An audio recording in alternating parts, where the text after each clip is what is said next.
Oh, I have a recording.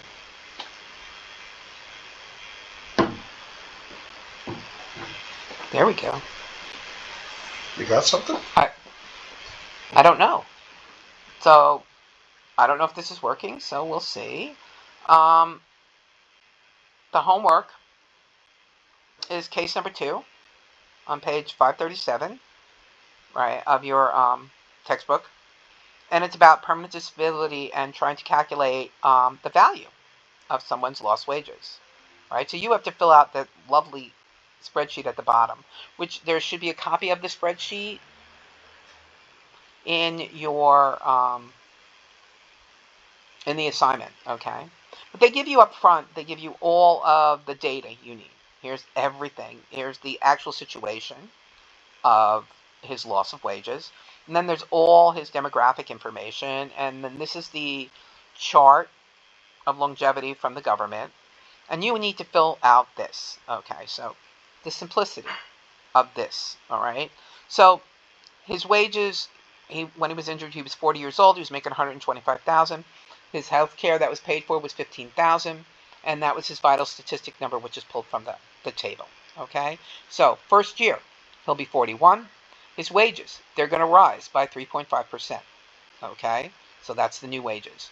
Next to that is going to be 7.65% of that, which is the FICA that he lost that his employer would have paid. His health care would have risen by 4.5%, so you put it here. The risk of unemployment is 3% of his projected wage. And then the loss before P, before calculating all the present values and things, is the numbers summed less the risk of unemployment. All right, because the risk of unemployment is the risk that he would have lost his job. Okay. So then from there, you have the loss before P, which is the survival and discounting.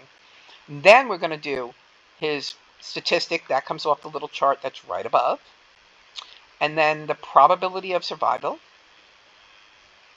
that's his P number, which you learn to calculate, the discount factor, and then the present value. Now, how do I figure out how to do that? Well, we go up a couple pages to like 534, I think it is, yeah. And we have this massive problem up here, massive example. All right, personal injury and loss application for Alex Jones. And again, all the information. And again, look, all of the chart. And the thing about the chart above this chart is that you see the little. Ooh, did I get myself lost? I hate when I do. It's so hard sometimes to go up and down. Okay, but you'll see that A, B, C, D above. Those are how these things are calculated, right? So you actually can see how they're calculated. Now, that's not the same chart, but you just keep going. And there you go. There's the stat, the P survival rate, KLM, discount factor, which is 3.5 something for us, and then the present value of the income. Right?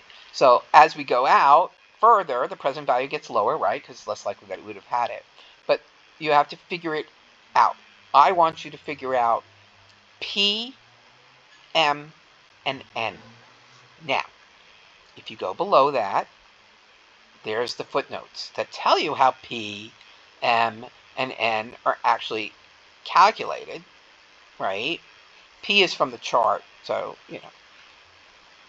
So you want to figure out how they're actually calculated. And you can also figure out that from reading the chapter, all right? And those are the 3 columns you need to figure out. Now, I'm going to do something further for you. When you go to fill out this chart, right? Do it on Excel, please, because otherwise it's just a nightmare. But do it on Excel. Put your formulas in it. When you go and fill this out, if you fill out the first 5 or 6 lines and send it to me, I will tell you if you're calculating correctly or not. Okay? If you figured out how to calculate the probability survival, the discount factor, and the present value of income, I will look at them and see if you calculated them correctly, and I will tell you what to do if you haven't. Okay? So that's your homework.